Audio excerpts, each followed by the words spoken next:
অনেক টালবাহানার পরে যুদ্ধবিরতিতে রাজি হয়েছে ইরান এবং ইসরায়েল।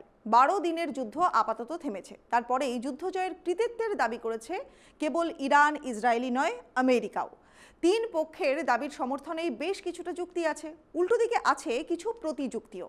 স্বাভাবিকভাবে যা তারা স্বীকার করেননি বা করতে চাইবেন না। আমেরিকার দিককার কি যুক্তি প্রথমে জানি। কারণ ইরানের পরমাণু কর্মসূচিকে ভেস্তে দিতে কেবল বন্ধু ইসরায়েলকে সমর্থনই নয়, সরাসরি ময়দানে নামে আমেরিকাও। গত রবিবার ভোরবেলা ভারতীয় সময় ইরানে 3 পরমাণু কেন্দ্রে আকাশ থেকে বোমা বর্ষণ করে আমেরিকার B-2 বম্বার বোমারু বিমান। কিন্তু আমেরিকার এই অতর্কিত হামলায় কতটা ক্ষতিগ্রস্ত হয়েছে ইরানের পরমাণু কেন্দ্রগুলি, এই সংক্রান্ত মার্কিন গোয়েন্দা সংস্থার একটি প্রাথমিক মূল্যায়নের অর্থাৎ রিপোর্ট প্রকাশ্যে এসেছে।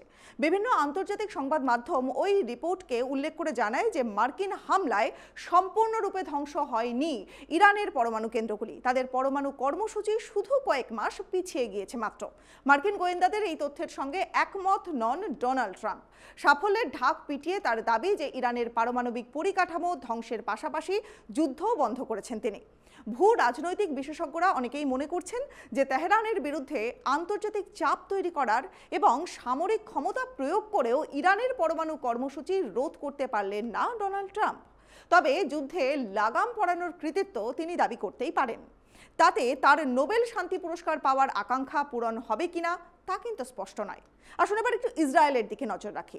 মঙ্গলবার ট্রাম্প প্রস্তাবিত যে যুদ্ধবিরতি তাতে সম্মত হওয়ার পর ইসরায়েলের তরফে বিবৃতি দিয়ে বলা হয়েছিল যে ইসরায়েল দুটি অস্তিত্বগত ঝুঁকি নষ্ট করে দিয়েছে। একটি হলো পরমাণু অস্ত্র সংক্রান্ত যে ঝুঁকি সেটা, আর একটা হচ্ছে ব্যালিস্টিক ক্ষেপণাস্ত্র সংক্রান্ত যে ঝুঁকি রয়েছে সেটি। প্রায় এক পক্ষকালের যুদ্ধে ইসরায়েল একাধিকবার সামরিক আধিপত্যের প্রমাণ রেখেছে। আর এই সময়ে ইরানে 9 পরমাণু বিজ্ঞানী এবং তেহরানের প্রথম সারির যে সেনা আধিকারিকরা তেল আভিবের চোরাগোপ্তা হানায় নিহত হয়েছেন। এর আগে ইরাক এবং সিরিয়ার পরমাণু কেন্দ্রে হামলা চালালেও এই প্রথম চিরশত্রু ইরানের পরমাণু কেন্দ্রে হামলা চালিয়েছিল ইসরায়েল। তাছাড়া ইরান বিশ্বের বাকি দেশগুলোকে বোঝানোর চেষ্টা করেছিল যে ইরানের পরমাণু কর্মসূচি তাদের অস্তিত্বের জন্য কতটা ঝুঁকির। আমেরিকা সহ বেশ কয়েকটি দেশ এই বিষয়ে ইসরায়েলের সঙ্গে সহমত পোষণ করে। এবার আসবো ইরানের দিকে। ইসরায়েল এবং আমেরিকার যৌথ যে প্রচেষ্টা, তারপরেও ইরানে পরমাণু কর্মসূচি পুরোপুরি কিন্তু ভেস্তে যায়নি, ঠিক এমনই দাবি করেছেন আমেরিকার গোয়েন্দারা। 400 কেজি সমৃদ্ধ ইউরেনিয়ামকে তারা কোন গোপন কুঠুরির মধ্যে রেখে দিয়েছেন তার হদিশ পায়নি আমেরিকা কিংবা ইসরায়েল দুজনই। তেহরান দাবি করছে যে তারা পরমাণু সমৃদ্ধকরণ যে কর্মসূচি সেই কর্মসূচিটা চালিয়ে যাবে।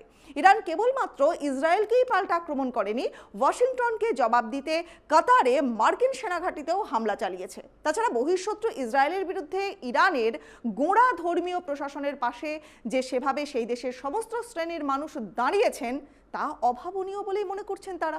সাম্প্রতিক অতীতে ইরানের সর্বোচ্চ ধর্মীয় নেতা আয়াতুল্লাহ আলী খামেনেই তার নেতৃত্বাধীন প্রশাসনের রক্ষণশীল আচরণের প্রতিবাদে পথে নেমেছিলেন ইরানের মহিলারা, মানবাধিকার যে সংগঠনগুলো রয়েছে তারা।